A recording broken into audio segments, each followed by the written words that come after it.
செவ்வாய்க்கிழமை முருகனுக்கு மிகவும் உகந்த நாளாக கருதப்படுகிறது. எனவே, செவ்வாய்க்கிழமைகளில் முருகனை வழிபடுவதும், விரதம் இருப்பதும், முருகனின் அருளை பெறவும், வாழ்வில் ஏற்படும் இன்னல்களை நீக்கவும் சிறந்தது. செவ்வாய்க்கிழமையில் முருகனை வழிபடுவதன் முக்கியத்துவம்.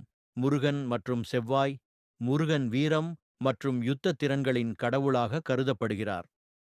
செவ்வாய்க்கிழமையன்று முருகனை வழிபடுவது சிறப்பு. செவ்வாய் தோஷம்.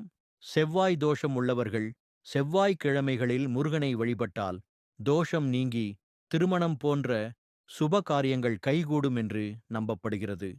விரதம். செவ்வாய்க்கிழமைகளில் விரதம் இருந்து முருகனை வழிபட்டால் வருமானம் அதிகரிக்கும், குடும்பத்தில் அமைதி நிலவும் மற்றும் துன்பங்கள் நீங்கும் என்று கூறப்படுகிறது. வழிபாட்டு முறை.